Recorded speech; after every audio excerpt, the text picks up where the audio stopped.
Hi, it is Alex. I'm product manager for Duecode, a data-driven decision-making tool for managers, executives, and clients of software development companies, both technical and non-technical professionals. Though our mission is to bring more actual data for any kind of professional who would like to stay in control and understand the development team better, team dynamics, personalities, possible struggles, and ways to optimize the workflow. We bring code quality metrics and activity metrics together, combine them on interface and build visualizations to understand better what happens on the project now and during its course. As an example, we will be using Java Design Patterns open source repository. We have a total timeline for this project. It's hidden right now because I've picked the month when I found the highest variability in values of code quality rank by commit. So we will take a closer look to this specific month. It's March of 2016. Although the most value from our tool will be taken if the time period will be current, so you're observing what happens with your code, your project, and your team right now. Here we have the most important chart to start with, daily code rank, the commits of each developer mapped on the timeline against the code quality. From better to worse, it's a deliberate move to reverse the scale, so your attention is in the commits with the lower quality. It's our proprietary system, which consists of 16 grades, from A plus to H. We check severity, amount of problems, amount of lines of code, and technology that was used. So we have rank for each commit, where commits are grouped into developers, into committers. We have here ICA for 2 accounts. Both accounts are ranked at A+, which is a very positive sign. The interesting information here is that Narendra Patai and Amit Dixit possibly aren't keeping up with the team, or we found a real-world correlation with limited understanding of a project. We had a case when several newcomers were introduced on the project. For the first month or two, their code ranks were imbalanced, which was okay for everybody. Then one developer left whose rank weren't changed, so he wasn't on par with the team. It was clearly visible from the interface. We suggested to run an audit of his code. It was found that his skill level was way below the expectations. Although we know there are cases where a skill of developer directly correlates with the code quality rank. Especially it's useful when the amount of developers is high, and it's useful to find potential risk zones. Usually we advise to look at these rankings as a potential risks or to find an outliers, like we have here with Dixit and Patai. At this point, it's important to gather more information, to speak with the manager of this developer, to the developer himself, check his code, to gather more information before making any particular decision. What our tool helps manager is to narrow down the scope of the further actions. Then we can check a summary. It's the same amount of developers who worked on the project the previous month, so the team is stable. Number of days with commits decreased by 2 days. It's not a big deal. Total grade for the code delivered at this time decreased by 2, which is not a good dynamic. Total grade for the code delivered at this time decreased by 2, which is not a good dynamic. Then we have a total lines of code per commit per developer, where developers are marked with color. Here we try to identify commits which are much higher in sizes than an average commit. Right now we have 109 lines of code on average, which is much higher than for the previous month. It could be an interesting information for further investigation, but it's no so-called fat commits this month, which is a positive sign. Moving to command sizes. Here we're looking at commands for each commit, grounding our further line of thought based on the very practical idea that the higher the amount of symbols in commands, the more information the developer usually shares, which is a positive thing. So here we have amount of commits, which are decreased a bit.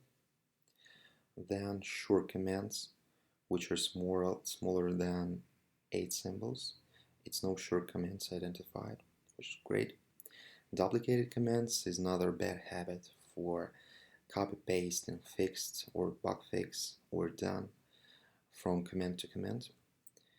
It's no such things generally in the team, but I made several duplicated commands, but they're not that usual. Then we have a comparison tool between developers for code quality metrics that we gather. Its amount of high impact violations, which are most critical, amount of complexity in the code per 1000 lines of code, amount of duplicates, code violations, or technical debt. All these metrics are normalized to line of code by the high impacts. It's done deliberately through the rigorous testing. So here we have the top performing committer, Icosapala. He added the most lines of code for the project and has the A+ grade.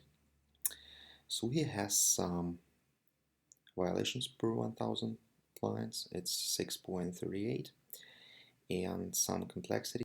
It doesn't convey us too much information before we check him against another developers. So I would like to pick Rindra, and you see how the scale immediately changed. Then let it be indexed. Okay, so we have the understanding that each developer has different footprints on the code base. Here we can see that emit introduced the highest amount of high impact violations to the code. These are code issues that are identified as a highest level potential risks to the system, which can run system into unstable mode or introduce vulnerabilities. These are issues that should be checked one by one. Also, we have a high amount of duplicated lines of code for emit. 326 says that each third line was duplicated, which is quite high.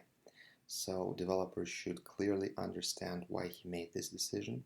While we practically found that high amount of lines of code duplicated negatively correlates with the skill level of developer, or it could be a very particular task that requires duplicates to happen.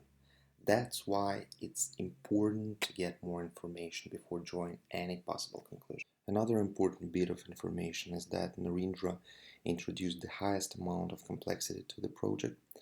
High complexity means that code becomes less readable and less maintainable.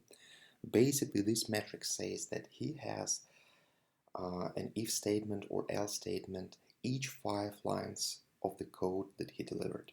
Moving on to the chart to the right hand side is the amount of code added and deleted from the project and the total code affected, which means total and deleted summed up by module.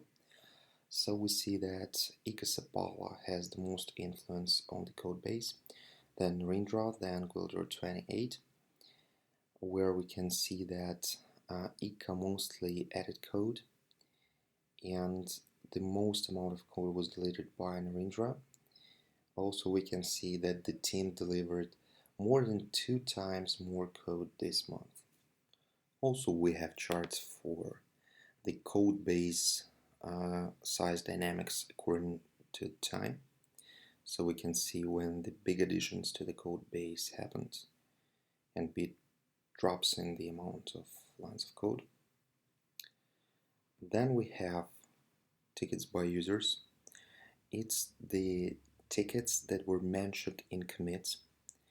It's good practice to mention the ticket a developer worked for, and for some companies is the requirement.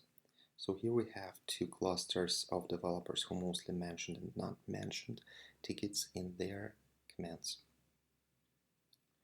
This is the chart for high impact violations by developers by time.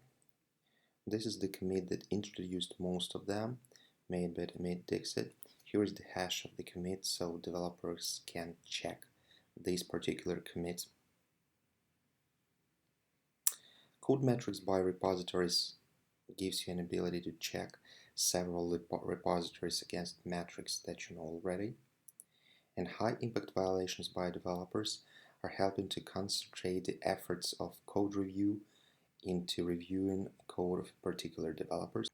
Then we have a timeline where we map commit hash with grade and additional metrics for the code delivered, amount of lines affected, deleted, removed, and amount of problems added, focusing on high-level problems. So as you can see, there are some commits with 735 lines of code added, where it was no blocker critical violations, but only minor and majors. And for some commits, there are high amounts of critical violations, which add the most impact to the code base. Then we have tabular data for developers to check information in table view, and we can look at each particular commit. These are commits with highest amount of code added. So you can see the code rank for them are different, and this is an important information for the further code review. That's it. Thank you very much for watching and have a great day.